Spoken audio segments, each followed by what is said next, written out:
Well, good morning, everybody. It's great to see you. Happy Mother's Day to you all. Yeah, so glad to see you all here this morning. Sarah, would you open us in prayer? Lord be with you. And also with you. Gracious God, we give you thanks and praise for this beautiful rain and for this opportunity to be with Dave, to share favorite memories, to enjoy him as part of our community, and to celebrate his very special gift of teaching.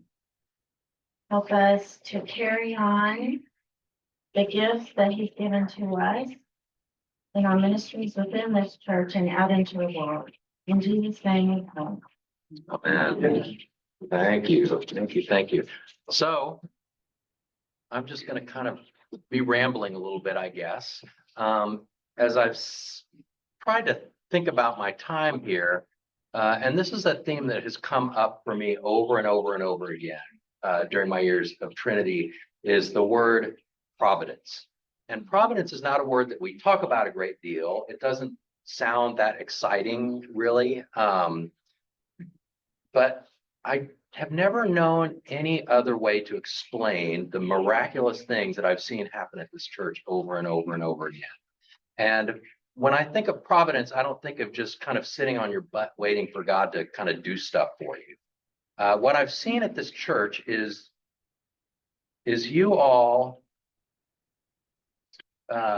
setting goals, figuring out how we can be the body of Christ here, setting often very kind of outrageous goals, and wherever our abilities fall short, God just makes up the difference every time. Just seeing that over and over and over again. I think it's really remarkable. And I hate to say it, I hate to sound complacent, but I've almost gotten used to it.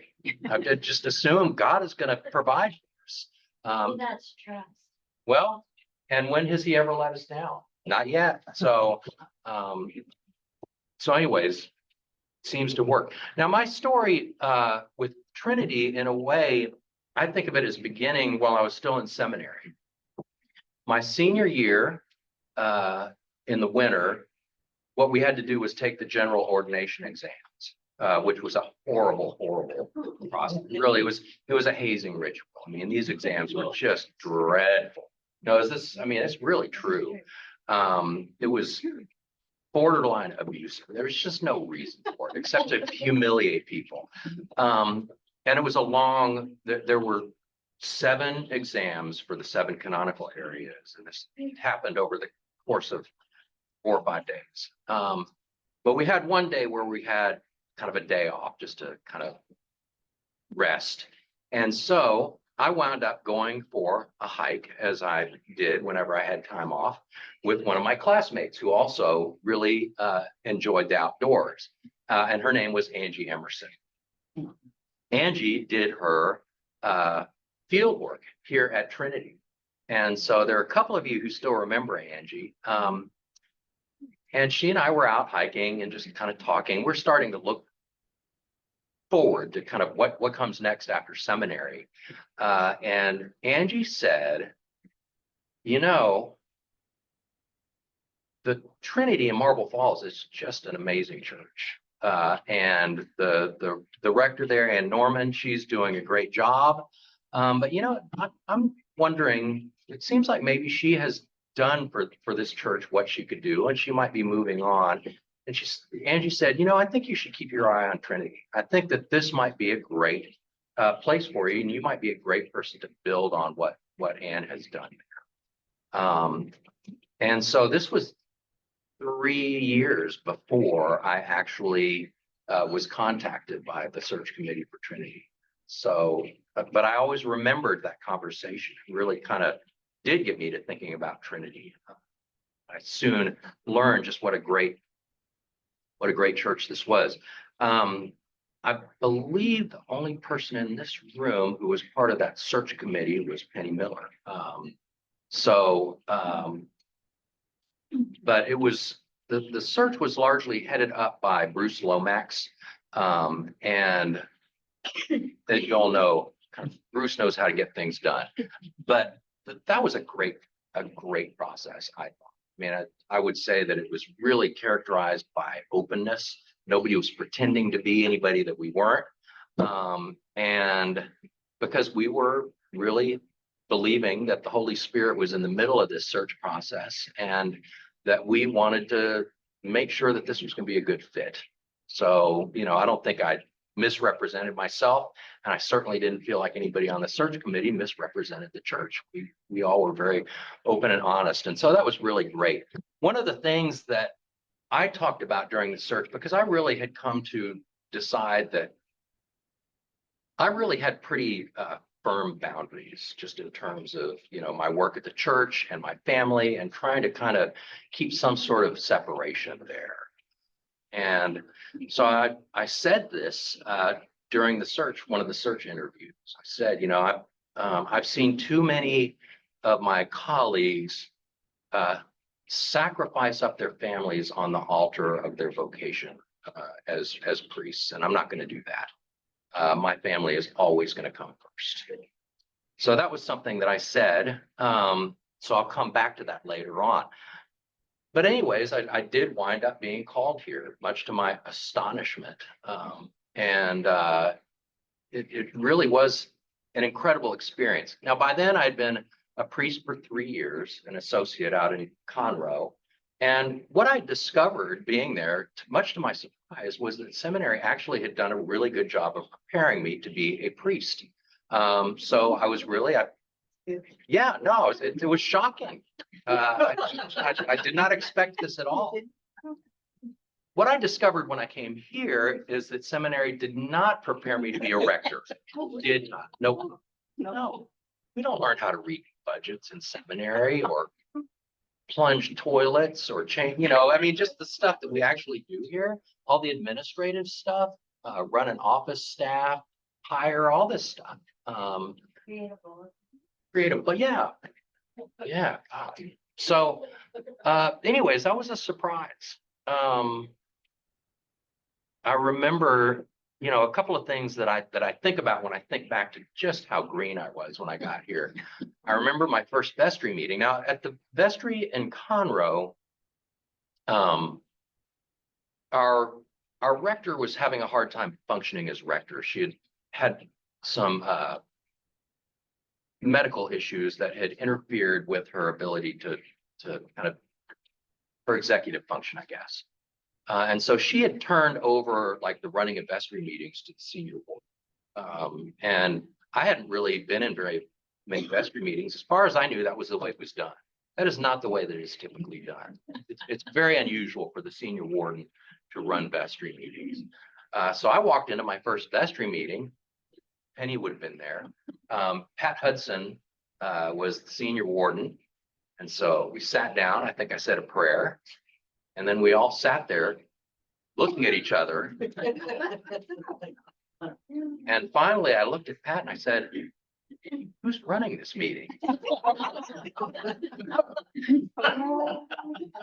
And Pat said, "You are." And I said, "Well, all right then, let's," and that was, just kind of had to go. Another thing that I think of was my first vestry retreat. And I had planned on having a discussion around a film that had to do with perspective and changing your perspective. And I had ordered this video from the library, the diocesan library, and they were supposed to send it out here so that we would have it for our vestry retreat. Well, that video never arrived. And so the night before the vestry retreat, I had to just make something up. So I had been recently through a visioning process at the church in Conroe, and I thought, and we had talked a lot about what a vision is. And a vision is something that, as we discussed it, that should be specific, it should be achievable, it should set specific goals for the church. And I thought to myself, our vision here at Trinity is to be a major Christian presence in the Highland Lakes area proclaiming the gospel of Christ. I think that's something like that. And I thought, you know, based on what I've learned, this is too vague. It's not clear what we're even trying to achieve. And so I thought, you know, we'll use this vestry retreat to articulate a new vision statement. Well, what I discovered, is that the brand new priest doesn't just come into the vestry and say, all right, we're going to redo the vision statement. Like, boy, did I get some pushback. And I was put in my place. That was a really good lesson. And, you know, gently, they were nice about it. But, you know, that was an important lesson. What did I have to do first? I had to build relationships. I had to earn people's trust. And so that's kind of what I set about doing. Really building those relationships and trying to get a sense of what was going to be next, what Trinity needed to accomplish, which I figured would kind of drop out of my time of just sort of getting to know people and getting to know the culture of the church. And it really kind of did. So when I got here, there was a great deal of talk about what was known as phase 2. So for those of you who weren't here at the time, there had been a big capital improvement campaign here at Trinity, which built what is now the church that we worship in. And that was to be phase 1. And that did not include the narthex that we have now. So it was a much smaller space. There was a kind of a temporary barrier that partitioned off the back of the church, and that was kind of the functioning narthex. But that we couldn't close any doors or anything. We didn't have any parish hall. So that was to be phase 1. Phase 2 was to be that church was going to be converted into a parish hall, and a fancy new church was going to be built out here. And so this was very much in people's mind. Now, unfortunately, the other thing that was very present at the time was a huge amount of debt from phase 1. And I'm kind of a fiscal Nazi. Like, I don't like debt. I know I've heard over and over again, there's good debt and there's bad debt. I just don't like debt. And so after I'd spent some time really getting to know people, I finally said, you know, phase 2 is that we pay for phase 1. You know, that needs to happen first. At the time, we were spending $60,000 a year out of our operating budget for debt. That was about 20% of our total operating budget, $60,000. And, you know, I just felt like this was tying our hands. I mean, we really had to do something to free that up. Now, at the time, we had a curate, an assisting priest who was fresh out of seminary, named Richard Pelkey, but we really couldn't afford him. And so when his contract ran out, you know, he had to go. You know, he wanted to go find a rector position anyways. But so, you know, we were without any associate rector at the time. So we decided that we were going to eliminate this debt. And we brought in a consultant. We put together a team of people and had this a very good debt reduction campaign. I thought it was a really great thing. Again, the total debt at the time was, by then it was probably down to about $650,000. Still a lot of money for a church this size. But with a whole lot of hard work and some very, very generous gifts as well, we were able to come up with almost enough money to pay off that debt. Not quite. We came pretty close. And this was one of the first times that I saw that providence occur.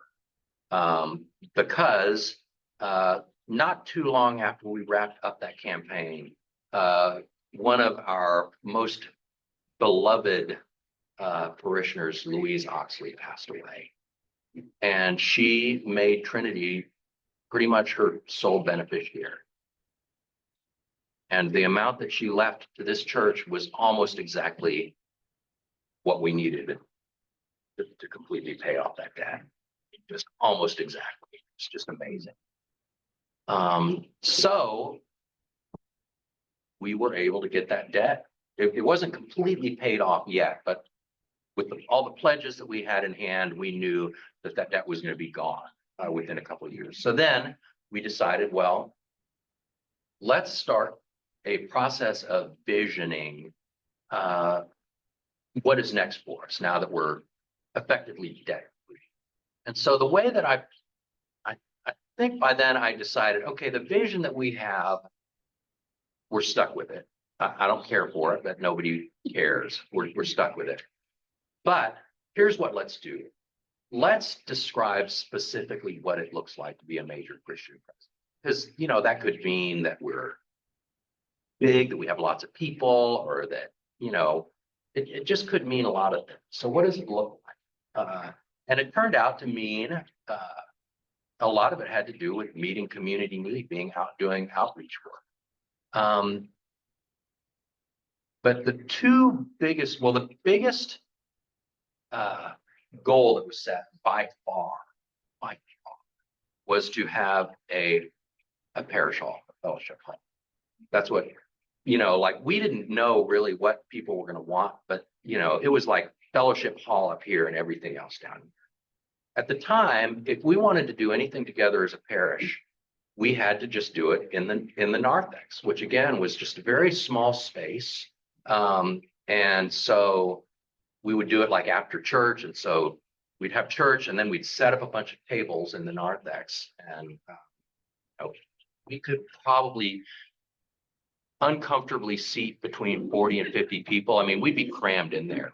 It was a very tight space. And it really was hampering our ability to have fellowship events, which is very important. Fellowship is really important. This is part of who we are as a church, that we really love each other and we want to nurture those fellowships and those relationships. So fellowship hall, one of the things that was a distant second was to have an associate rector. Then there were a couple of other things that were a little bit further down. When we talked about building a fellowship hall, what we did was stated specifically what we wanted it for. And among other things, we wanted it for fellowship building activities, but we wanted it to be a place also where we could plan outreach ministries into the community, and where we could invite people from the community into this space to use it if they needed it. So I thought that was really smart, that we didn't just have vague ideas. Now, we could not afford at the time a parish hall, nor could we afford an associate rector. And so what the visioning, since we wanted to make it specific, it was decided that since we couldn't afford a fellowship hall, we were going to get a temporary building. And we were going to use that as our fellowship hall. Now, what I know from being part of many different churches is that, as the saying goes, there is nothing quite so permanent as a temporary building. And I was really not comfortable about this idea, but this was what we could afford, and people really wanted a fellowship space, and we needed it. Now, along comes Providence again. And you've heard me tell this story, but at the time, there was this elderly, decrepit looking, she was suffering from kind of memory and cognitive loss, woman named Marion Reaper. I believe that it was Bill and Deanna Bradshaw who used to pick her up from the nursing home every day. Or she was at one of the Gateway facilities, and they'd bring her here, and she'd be in a wheelchair. And Amy occasionally, when Amy worshiped here, she was always in the back of the church, and she'd look over and see this woman put in 2 cents into the offering plate came around. And so Amy thought, well, that's so sweet. This poor decrepit woman, is just like the woman in the Bible putting in her 2 pennies. Well, it turned out that Marion's husband, Dick, who had predeceased her, had really believed that even though they pledged, they made their payments, with a check, that when the offering plate comes around, you put something in. This is just, you just have to. So she was just putting something in, even though she was making pledge payments by check.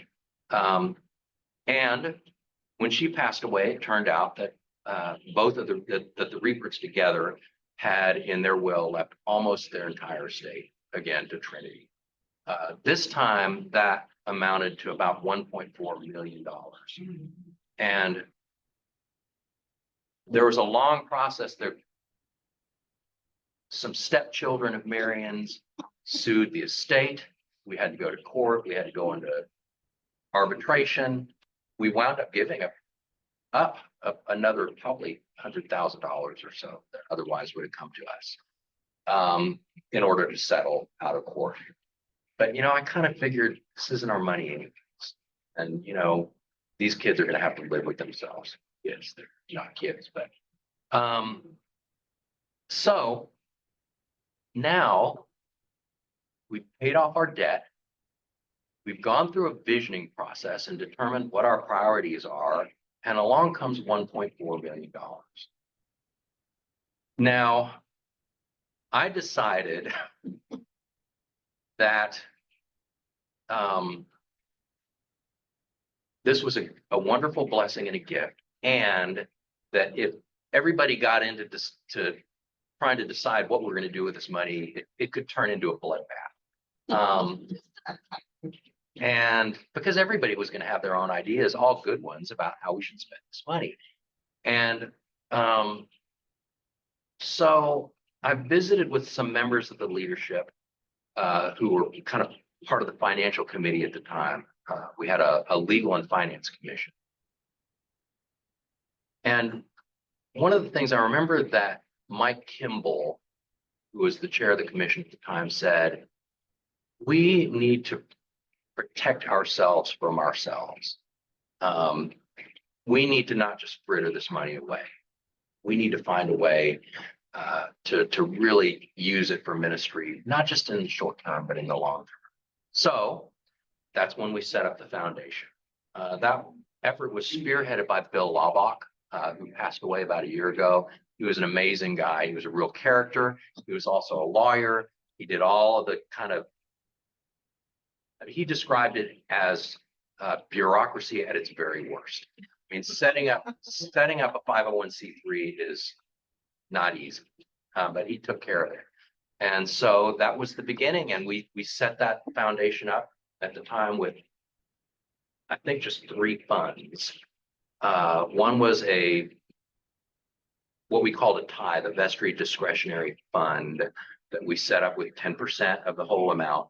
So, I think we tweaked it up just a little bit and set it up with $150,000 and decided that was going to be spent in the community, and it was going to be spent for projects here at Trinity that we couldn't otherwise afford. And so we used that money to build the wall, the sign that we have out here on 1431. At the time, the sign on 1431 was this granite sign out here, which is really cool, but it's dark and it was well below the grade of the road, so you just couldn't see it. And so we moved that one here and built a wall that at least is a little bit more visible. The 75,000 that we were going to give to the community, we just gave away as grants. And so the Ministry and Outreach Commission, over a 3-year period, just gave grants to different nonprofits. This began the process of supporting the area nonprofits and building relationships with them. And over time, they came to see us as not benefactors really, but partners. And so that was what I really had wanted all along. So that building of relationship that really strengthened all of us to do a lot of really good work. Then we set up a capital fund that was to be used for capital improvements. We put, I think, 800,000 or so in that. And with the idea that we were going to use it to build a parish hall or to do phase 2, build a new church out here, turn that into a parish hall. And then we you set the rest into an endowment. So we funded that endowment with about $40,000, $400,000, sorry. We had a very small endowment at the time, not very, I think it was $50,000. But it was set up in a trust that we really couldn't alter, and it was set up in a way that I didn't think was going to be that useful. So we basically dissolved that trust, moved it into the endowment, set up this endowment that we have now that's more than doubled in size since then. So now we've got some money to do a few things, including doing some building. We couldn't really afford phase two, but we had a fair amount of money set aside for capital improvements. Along comes a retired architect named Mike Delamore. Some of y'all will remember Mike and Anita. They were only here probably for 5, 6, 7 years, but boy, they made an impact during the time. So Mike comes along and he becomes interested in some of the kind of architectural stuff that we've been talking about. He also was a project manager. I mean, he had overseen this kind of thing many times. And one day he came in, with, really, I think it probably was just something on like a cocktail napkin, something that he'd drawn with a pencil, and said, you know what? Building a new church is really, really expensive. Like, church building is expensive. Parish halls are not. So here's what you do. Keep this as your church and build a new parish hall. And I think you can do it. I think we could do it for money that we have in the bank right now. And, I wish I had still had that sketch. I don't know whatever happened to it. I mean, that really is almost exactly what we wound up doing. And so we brought in some architects, we went through the Diocese of Texas. By then, the capital improvement fund had increased to about $1,100. $1,100,000. Yeah, $1.1 million. And we were able to do this whole thing with no capital drive. We didn't have to, and no debt. And that's pretty amazing. Another name that I will mention as part of that whole process is Grant Dean. For those of you who remember Grant and his company, Cactus Companies, built just about everything that you see here. The old building and this building. And he found ways to cut corners without cutting any of the quality. Because I've seen church projects done on the cheap, and it can be really bad. What we have here in this facility and in the other church is no frills, really solid stuff. He built stuff to last. And so I always remember Grant Dean as I think about where it is that we are today and the many blessings that got us here. So around this time, again, the visioning group had decided that they'd really like to have an associate rector. I really wanted to have an associate rector. I was getting tired. I'd been, solo for about 2 years, I think. And about that time, I was having a conversation with an old friend of mine from seminary, Kathy Boyd. She was the chaplain at the Trinity School in Austin. And she and I had been really close friends since seminary. And at some point, it came out that she was really kind of looking to get back into parish ministry. And I was really looking for an associate. And we had freed up a fair amount of money, but we still couldn't quite afford, couldn't quite afford a full-time associate at the time. But this just looked too good. This looked like another example of God providing us with this incredibly gifted priest who wants to come out here as an associate rector. So anyways, I wasn't sure how we were going to work this out. And at some point, I was having a conversation with Penny Miller. about all of this. And, about how, I wasn't sure how we were going to afford this associate, but I thought she'd be good, blah, blah, blah. And Penny said to me, do you remember what you told us during your interview? It's like, no, I think I said a lot of stuff. She said, you told us that your family was going to be your first priority and that you were never going to sacrifice your family on the altar of your call to ordained ministry. And then you all know Penny, so That wasn't all I said. no, probably not. But she took on that tone. It's kind of her Principal. benevolent principal voice. She does have hair. That's right. And she said, Dave, you are working too hard and you're not getting enough time with your family. And when you told us that you were going to put your family first, we discussed that as a search committee and we decided that that was what we wanted. And so when we called you here, we took on the responsibility of seeing to it that you were able to spend time with your family. And you're working too hard. And now it is up to us to find you that support and get you an associate. Don't you worry about how we're going to pay for it. That's our problem. So does this sound like Penny? So, and so this church made that happen. And, I share that story partly because it's just one of my favorite stories of my time here. It says a lot about who Penny is.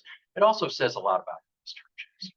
I have seen one of the reasons that clergy gets sucked dry by parish ministry is not only because they allow it to happen, but also because parishes can be very, very needy. They can really suck a clergy person dry. That has never been the case here. People would call you at night and they would say things like, I know we're not supposed to call you at home, but it's just me. Oh, yeah, you're different. You're not, yeah. Yep, see, there you go. There's the voice of experience right there. That has never happened here. I mean, I hope you all appreciate how exceptional it is. That I've always felt like there's an expectation that I'm going to meet the pastoral needs of this church. But I've always felt like this church felt that it had a responsibility to support me and take care of my needs and my family. So that's pretty amazing. I don't want to get on any stories, but I remember just in terms of our working relationship, one time I stayed out all Saturday night doing a trail run down at Pedernales Falls State Park. It was a 30-kilometer trail run. This was during one of those horrible heat waves where even at night it stayed in the 90s. And so I went out and ran 18 miles on a trail at night, and then showed up to church the next morning, limping pretty badly. And he saw me limping around and said, what happened to you? I said, oh, I did 18 miles trail run last night. Now I'm just kind of sore. Well, you're an idiot. So see, that's a good work relationship. That's true of the chase. That's right. Mother's Day. And there have just been so many other events that have occurred along the way. I think about the flood and the way that we everybody pulled together and tried to look out for. We had at least 3 parishioners who had significant flood damage. So everybody really pulled together and did what we could to try and help those people. I remember when Hurricane Harvey hit, and going down there, when that hurricane came through, it devastated course, a lot of areas, but it had first hit Port Aransas. And so as it happened, I have a good friend who is the rector down at the Episcopal Church in Port Aransas. And I happened to have a couple of days that I really didn't have anything that I had to do. And so I decided I was going to go down to Port Aransas. I put out an email to the church the morning that I left, that I was going to Port Aransas, and that if anybody wanted to contribute money to assist them, to bring it by the office. That was in the morning. I left early that afternoon, around 1 or 2 in the afternoon. By the time I left, I had over $4,000. So again, just like this is who y'all are. And then went back later on that year with a group of folks, including Michael Gay in here somewhere. Yeah. And went and did some work down there. That was a lot of fun. David Waldo, Harvey Dyer went, and John Travis. Yeah. Had a great time down there. Did some really, really good work. And then, you know, again, I could talk about a whole lot of things, but the other really big thing that happened, I guess, was the pandemic. And as I think back over my 15 years here, there's a tendency to block out the pandemic, but you know, it happened, and it was really, really hard on all of us, and it took a real toll on this church, and you know, it also, again, it gave this church to show kind of who we are, and we found ways to worship together even when we couldn't be together in person. You know, again, I'm always hesitant to call people out, but I can't imagine how I would have gotten through the pandemic without first my associate rectors. And again, talk about providence. We have had as associate rectors in Marble Falls, Texas, Kathy Boyd, Nan Kennedy, and Claire Gill. Yeah, that's ridiculous. So there's some more providence for you, but Nan and Claire really helped me survive that time. Especially Nan was really the one to the heart of it. And then the other people are just the Ellises. I think most of you know that Dave and Bernadette really stepped up during that time. Bernadette to help make the worship happen, and Dave to help make the technical AV stuff happen. And pretty early on in the pandemic, Dave came to me and said, you know, I think we need better equipment. So that we were doing things with an iPhone, and you know, it was working pretty well, but you know, Dave wanted a better live stream, and you know, he said we can get the equipment if we really jump on it, because every other church is having the same idea that we are. And you all know I don't like to make snap decisions, but you know, it was very obvious that we needed this equipment and that we had to get it right away. And so we did. We ordered the cameras and all the other equipment that we needed to make that happen. Dave rounded up a team to oversee the AV, because it's not just a matter of having the equipment. You can ask Barb. We've got to have 2 people in that AV room at every Sunday at the 10:30 service. It takes a lot of time and effort to make that happen. So, so that was a real good thing that came out of the pandemic. We still have a lot of people who worship online with us, and either because they aren't able to come in or because they've moved away. I remember at some point after we started worshiping in person again, we had some parishioners come who I hadn't seen in a really long time. I said, oh, it's so great to see y'all. And they said, well, you haven't seen us, but we've seen you. They've been watching from home.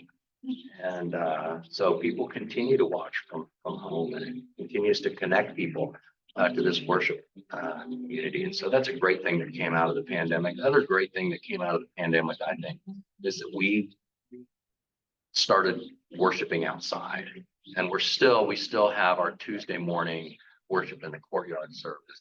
I think it's just a great service. It's one of my favorite things. And we had to really be both flexible and creative in terms of how we worship. And we had to constantly adjust to the conditions. You know, it's easy to, I mean, you can forget that we didn't know anything about COVID when it first came along. We didn't know how it spread. We didn't know anything. And so we really kind of had to play it safe and shut everything down. I think that because of the flexibility and the creativity of this church and finding ways to worship outdoors and then finding ways to worship indoors in a way that we deem to be safe, with the doors open, with ceiling fans on, creating good air circulation, keeping people properly spaced out. We were able to get back to in-person worship more quickly than most of the Episcopal churches. And I think that was a real benefit. Because again, we wanted to be cautious. We wanted to keep people safe, obviously. And I was mindful of the fact constantly that if I made the wrong decision, somebody might die because of it, you know? So, you know, so I was understandably anxious about this whole thing, more things they don't prepare you for in seminary. But as we learned how the virus was spread, you know, we made accommodations. You know, we didn't have to worry about constantly sanitizing surfaces. That's not how COVID is spread. You know, it's spread through the air. So we tried to take whatever precautions we could. And I did have a kind of a COVID task force. Anne was on that. We had some of our medical professionals who were kind of advising. Bernadette was as a pharmacist. So at least I felt like I was being very well advised to the degree that somebody who knows nothing about medicine could make hopefully informed decisions. But that was a real tough time. And as I look back now, I realized to some degree that, you know, my goal went from kind of accomplishing things, building things to just kind of surviving. I mean, really, that we all went into survival. I think one of the difficulties that I've had ever since then was shifting out of survival and figuring out what's next for this church. We're not just trying to survive anymore. That makes sense. We survived it beautifully. We are way more fortunate than so many of the other churches that I know in terms of the way that COVID and the pandemic impacted our parishioners. And so, you know, I think it's a great time for somebody to come in with fresh perspective, to see what a great church this is, and to not try to survive, but to figure out ways in which this church can.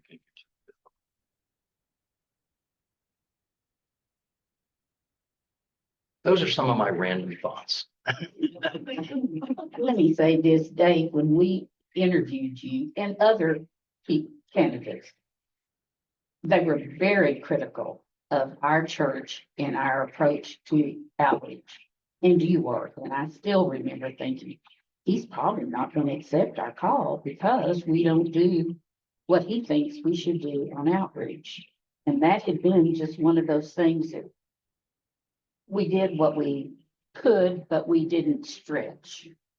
And we didn't look for ways to stretch until we started trying to figure out how we could use this facility for different organizations. But you weren't the total risk. It wasn't just because of you that we had the outreach, but it was because of your vision that just kept nagging it all the way through. And you're not doing what you need to be doing with your gifts. So. Well, and the stage had been set to some degree by Bill Bennett, who I think at some point observed this is a really inward looking pair. And so I think that y'all had taken that to heart. It's also true that if you've got $60,000 a year going to debt payments, you don't have a whole lot left over for again, for very different reasons. The church was kind of in survival. because of all that debt. And Bill was, he was our interim priest, and our outgoing priest said he won't change it. He's just going to exist with you. It's just gonna get through this time. And he happened to have been a parent of mine, and he and I were standing around the kitchen counter in the old, and I told him what, he said, well, that's just ridiculous. He said, I'm going to make lots of changes, because I'm gonna make the changes, which will get you all ready for a new priest who comes in and makes changes. I'm not gonna let you stay where you are. So, and that's really what happened. I remember it was early on in the church process. Bill Bennett was with the group of people, and he bragged or expressed his thought that we've already found the priest. And I go, well, he knew that you were coming. And if you didn't think you were, he was gonna make you come. He didn't reveal who it was, but he knew that you were the one. So, And when I left that vestry meeting where we decided who to ask, he pulled me aside and he said, I'm so grateful you didn't choose that old man. So,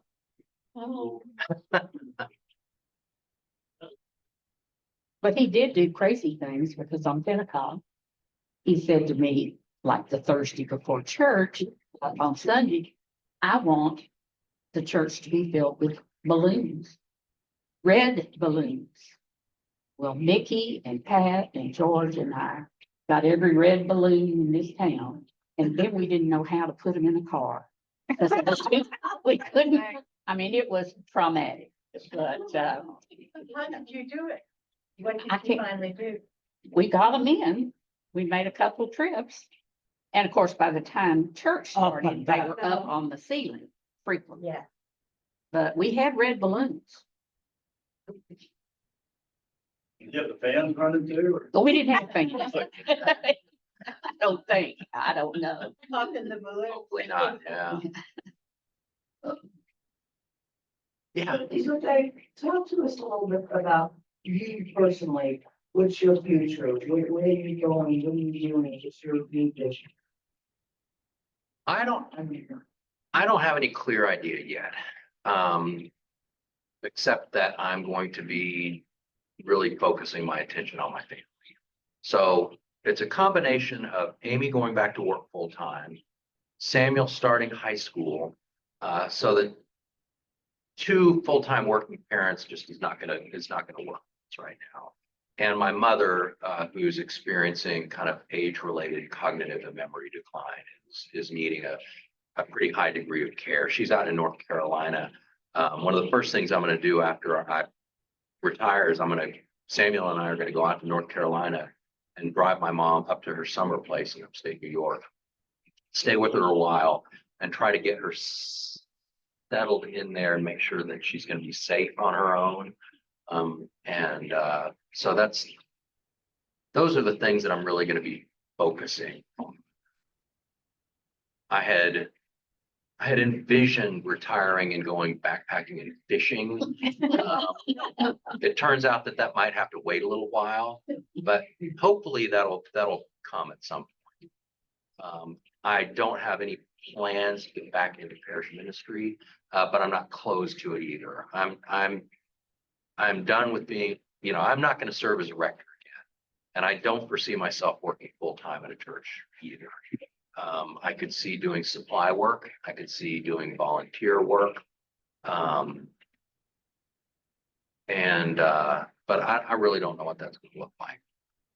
I've always thought that when I retired, just knowing as I do some of the pressures of being a parish priest, that I would love to find ways to support other parish priests in the ways that Claire and Sally have supported me. But, before Claire was our associate rector, she was a parishioner who was doing a lot to support me. So I think that'd be a fun thing to do. I could also see myself working at REI. Sounds kind of low stress. Yeah, there's a couple in Austin. Yeah. I think they're gonna build on the cabin. They're gonna build a what? Oh. Oh, I haven't heard that. Yeah, so, Flat rock. Oh, yeah.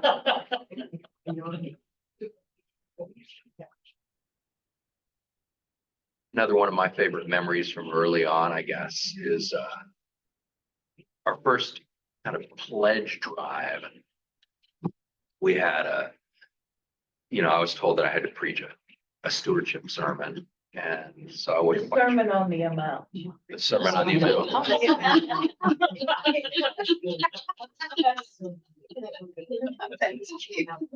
did it every year.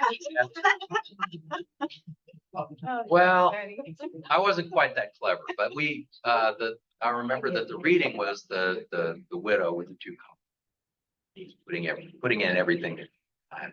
And so I decided that I was going to take my guitar into the pulpit with me and sing all of me. And I mean, people looked at me like deer in headlights. Everybody was like, Was the Frank Sinatra? All of me, why take all of me? Really? Yeah, now I sang it more a la Willie Nelson, but that's an old standard. It's been covered by many people.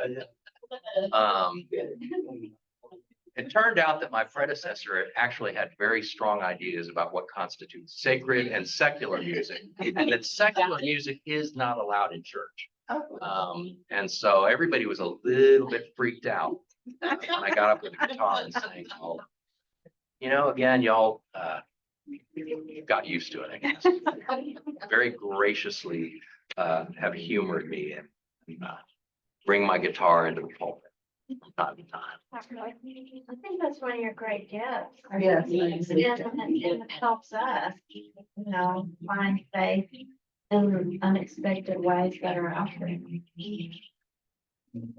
Good. And I've always felt like this was a safe place for me to take chances and maybe do something really stupid or embarrassing. So yeah. Your chanting is lovely. I've never experienced that before. Presbyterians don't chant.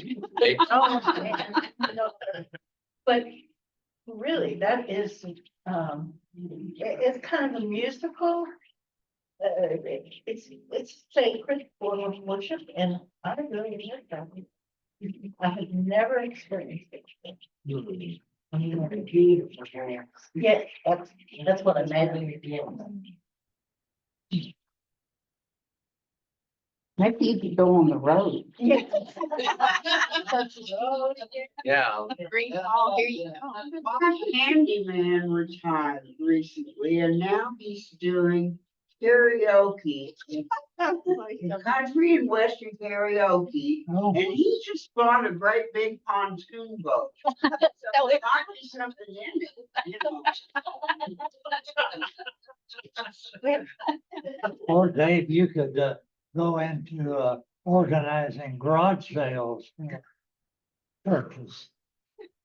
I'll leave that to you, George. You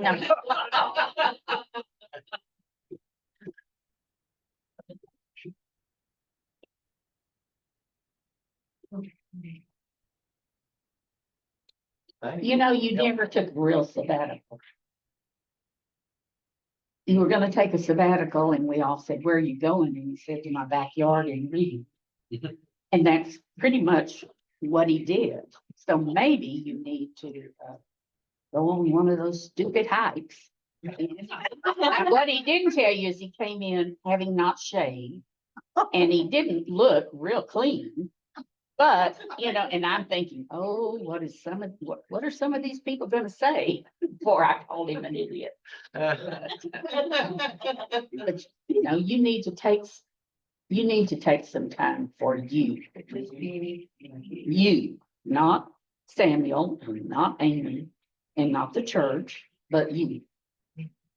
And that writing workshop that you had signed up for that got canceled. That's right. Yeah. Has it ever reformed? No, No, and I'll be looking for those kind of things eventually, and I will have time. For myself, and at first it's gonna be in little bits and pieces, because, Amy will not have acquired any vacation time really. I am hopefully planning to do my annual vestry, parish retreat, with other clergy people that I've done for the past 6 or 7 or 8 years. Call it an annual parish retreat. I'm sorry, Yeah. it's a clergy retreat. And with other priests in Texas. So that's always a lot of fun. We usually go either backpacking or on an extended canoe trip. And I think I might be able to find a time to get away backpacking a little bit this July. Because once we get back from upstate New York, I am going to sign Samuel up for a week at Camp Allen. And so since I'm just not able to get any big chunks of time away, I think what I'm gonna do is drive him out to Camp Allen, drop him off, drive myself into Houston to the airport, and fly probably to Albuquerque and rent a car and go up into the Pecos Wilderness or something like that. So, again, I'll find those times where I can. And your mind won't be so heavily absorbed with the A, B, C, D, E, all the things that you have to have done by somebody, so you'll be able to be still. And I would think that that would be perfect. Yeah. More budget reports. No administration. And I still have anxiety dreams all the time. It used to be, my anxiety dreams used to be school related when I was younger. Now it's showing up Sunday morning and not having my sermon read. Or being naked. Yeah. In the pulpit.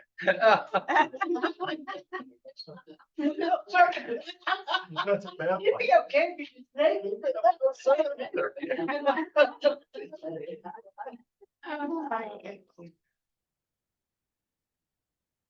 Well, thank you again. This is in many ways a lot of you in this room weren't here when I got here, I guess.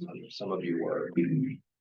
Those of you who were here when I got here know, and I tell people this all the time, this place was amazing when I got here. Yes, the culture has changed some, and that always happens when a new record comes in.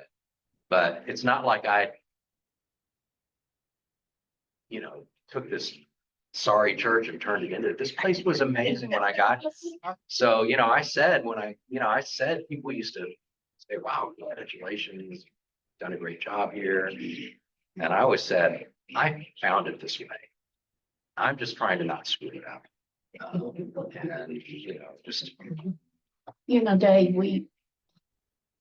the difference between Reverend Ann and you oh my is God. just unbelievable. I hope that the calling committee can make some distinctions that we're not gonna get another day, Mhm. nor do we That's right. need another day. We need some room between them. Just need to be ready for what's next. That's right. That's right. Going back to what Angie told me all those years ago, that I might be the right person to build on what my That's right. predecessor did. That's right. Somebody with new gift is gonna be able to build on some of the things that we've done together. So that is good and healthy. I'm just curious, how old were you when you came here? Curious. Well, now you're asking me to do math. How old are you now? We'll ask the math teacher. I'm 58 now, so I would have been 43. Very. I don't know. Yeah. Fetus. I know. Yeah. And it was about a year after I'd been here that we were able to adopt Samuel and. Start saying, then became Yeah, a family with an adopted child. yeah, becoming a father, that ain't so young when you're adopting a child, I tell you what. Whatever happened to Kathy Boyd? Kathy went to Williamsburg. She was the rector at St. Martin's in Williamsburg, Virginia, Oh, okay. for about 5 years. And she retired a little bit earlier than planned in part. Mostly, I think, because she retired. She and David moved up to New England. Their son, Mark, got married, and I believe there's Mhm. yeah. And so And then she did take a church as an interim. I mean, she took care of a Mhm. church, I think, because she got connected with the bishop who said you need to do this. But her husband was a priest in St. David's. Oh, really? Here and all that. Find her on Facebook. Okay, good. She I'm gonna look. posts, I'm not you know, on to throw this out there, she, puts a lot, she sends a lot of posts, meaning they're not necessarily current thoughts, but thoughts of someone she admires. And they're always, And sometimes you'll understand them and sometimes you won't. No, I don't mean that critical. no, I mean, it's, it's, but she really is really good. she is. Oh, I sure. So I hope Samuel realizes what a good role model here too. It's not, just like he's. Yeah. I really do, and I think you just don't see that. I've been very impressed with him, the first time I met him, the first time I saw him. I just think he's awesome. I hope he knows it's not just your loss, they're gonna feel, what they feel for him. that's really kind. Samuel is not happy with me retiring because he loves this church. They doesn't get along with change anyway, I don't think. No. But, once it happens, he'll adjust. Well, and you're going on that trip. So the whole world's gonna change in a positive way for him. Yeah. Kind of get used to. Yeah. Especially if you And let he's him gonna start drive. high school.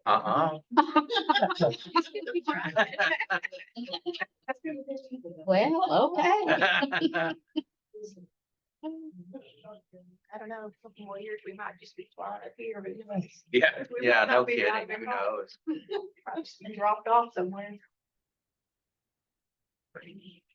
All right. Thank you. Thank you all.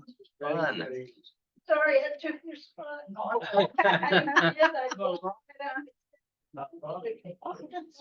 You're good, we're getting so close to your table. I hope so. Yeah.